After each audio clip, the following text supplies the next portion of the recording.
Ontem teve classificação do Vasco em São Januário, com muita emoção pra variar, né? Ufa! Vamos lá, que classificação, né, Azevedo? Mais uma noite emocionante em São Januário, um jogo aí de muita trocação, a gente pode até trazer alguns pontos, né? O Fortaleza fez 1-0 logo de cara com o Marinho, depois o Verrete, alguns minutos depois, aos 16, empatou de pênalti, e aí no segundo tempo o Lucero desempatou, mas o Verrete de novo foi lá e empatou aos 20 e o Piton virou para 3-2.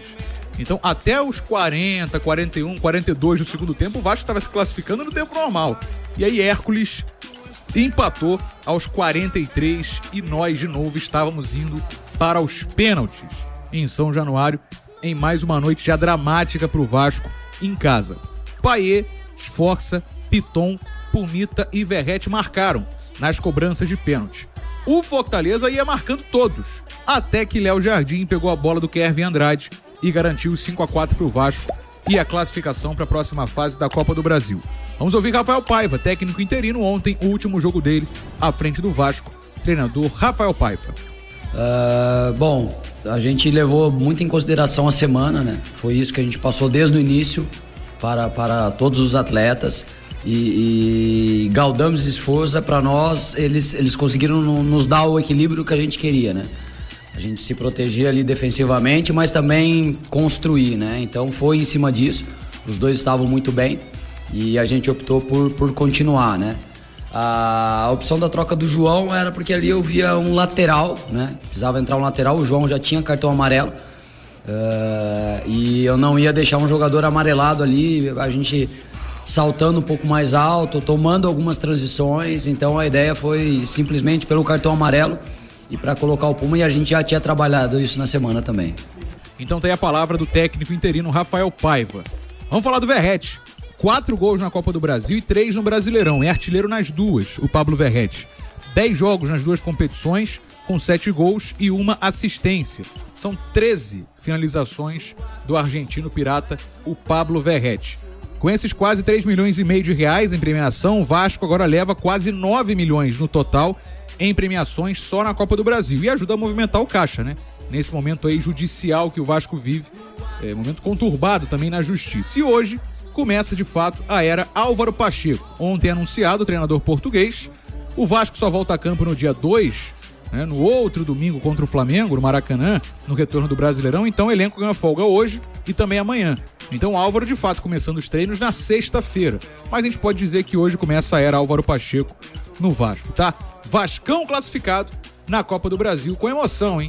Pois obrigado aí, Breno Monsef. Eu duvido que na cabeça dos vascaínos não tenha passado ontem o filme daquele pênalti desperdiçado pelo Pedro Raul na eliminação do Vasco na última Copa do Brasil contra o ABC de Natal em São Januário. Dificilmente, né? Não passou um momento como aquele pela cabeça. E, cara, assim, um gol aos 43 minutos do segundo tempo, gol do Hércules, né? Que empatou o jogo, levou a decisão da vaga para os pênaltis. O Vasco não jogou mal, é importante que a gente diga isso. O Vasco teve momentos ruins no jogo, mas o Vasco não teve uma atuação ruim. Tirando a defesa, Maicon muito inseguro, o Léo errando botes, né? Principalmente no primeiro tempo. E aí foi o ponto fraco do Vasco, né, Gabriel? É curioso falar sobre isso, né? Porque o Léo Jardim termina como herói, mas eu acho que ele também ajuda um pouquinho a deixar o jogo mais dramático. Você fala sobre falhas da defesa, o Maicon numa noite pra ser esquecido, uma noite muito ruim, o Léo realmente atuando abaixo.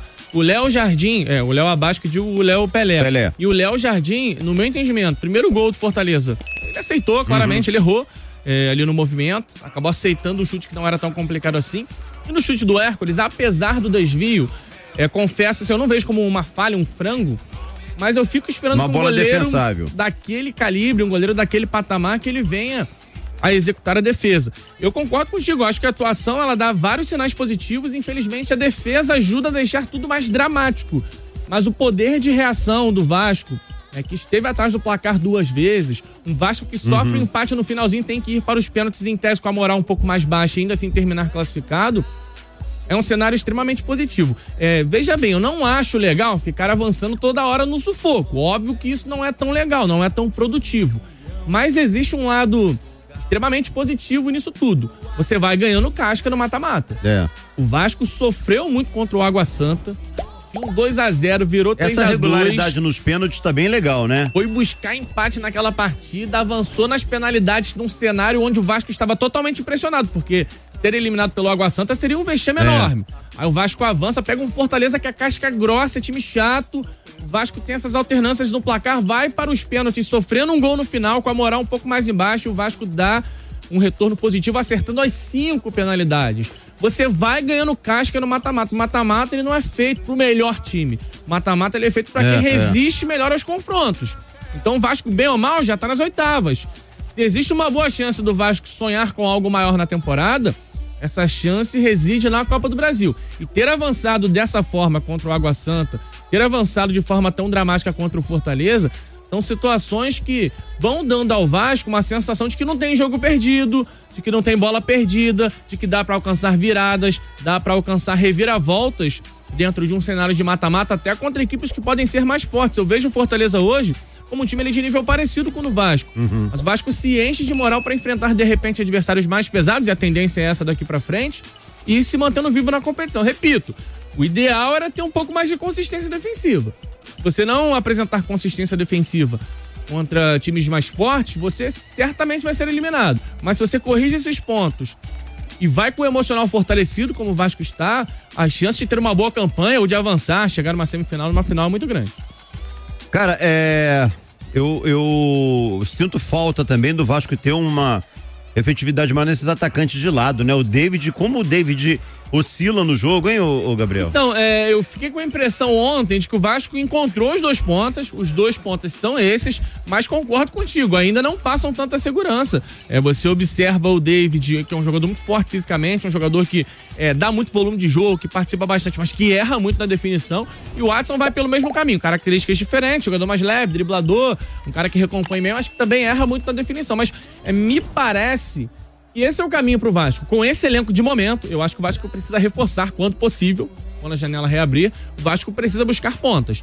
Mas nesse momento, pensando em primeiro turno de Campeonato Brasileiro, pensando em sequência de Copa do Brasil, o ideal é entrar com o Adson e com o David. Acho que eles acrescentam características mais interessantes. O Adson, como eu falei, é veloz, é um jogador que surpreende no drible.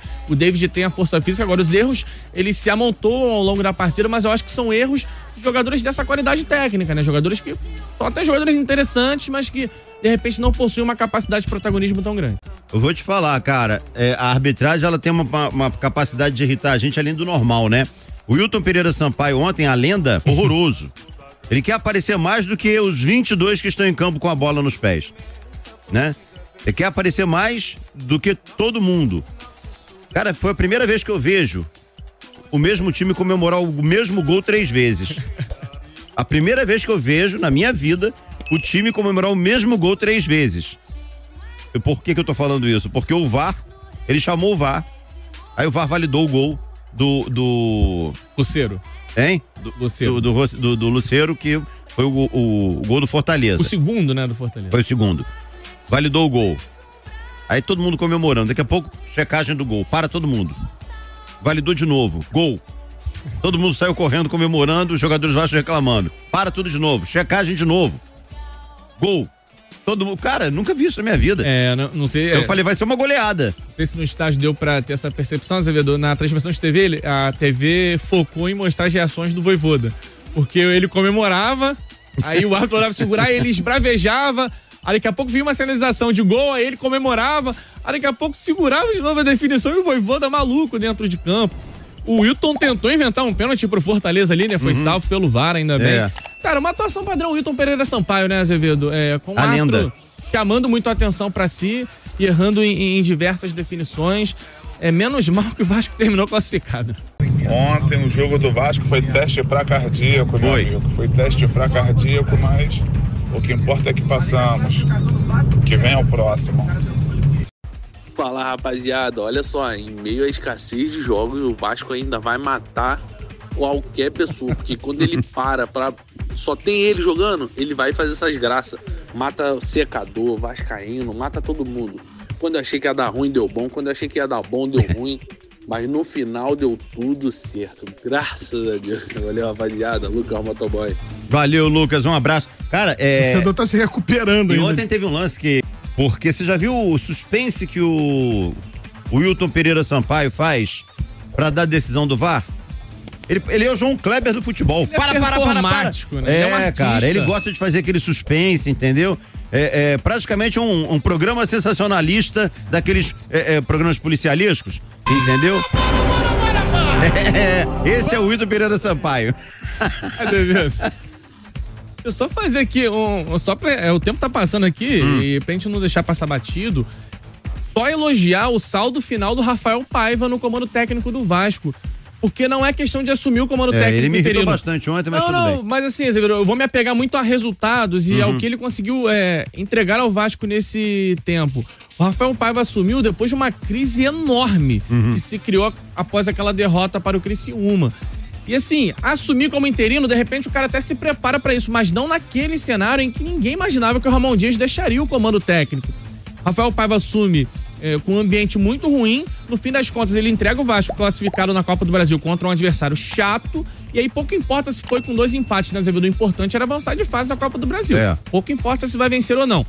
Perdeu pro Atlético Paranaense, que é uma derrota até certo ponto na conta, né? Eu acho que não tem muito o que reclamar. Teve um jogador expulso muito cedo, algo até previsível.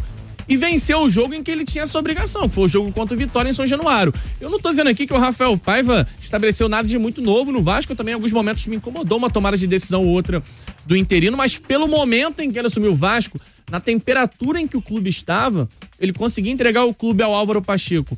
Com a vaga na Copa do Brasil nas mãos e com essa vitória recente em cima da equipe do Vitória, né, da Bahia no Campeonato Brasileiro, eu acho que terminou num saldo até positivo, cara, um saldo bem legal. Ontem, assim, eu só achei que a lateral direita não estava legal com o João Vitor, né? O Maicon errando tudo que tentou. E ele segurou o Maicon. E ele segurou o Maicon até o final. Bom, pelo menos ele converteu o pênalti, né? Na decisão de penalidade. E ainda tirou 2 bolas interessantes da área ali no ataque do Fortaleza, né? Mas no geral a atuação dele foi muito ruim. Uma boa substituição do Paiva ontem, a entrada do Pumita, hein? Pois Fez uma leitura legal ali, o Pumita participou do gol. É verdade. Léo Jardim, olha pra mim. Todos os corações vascaínos do mundo com você no gol. Pelo amor de Deus, pega esse aí. Pega esse aí. Kevin, pela direita, bateu. Léo Jardim! Léo Jardim! Aqui é Vasco! Aqui é Vasco! Aprenda uma coisa, essa torcida é única. O vascaíno não desiste nunca, aqui é resistência. Aqui é resistência. O Vasco é o amor do seu torcedor.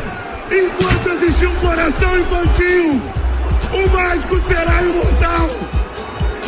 Seja bem-vindo à casa do legítimo clube do povo.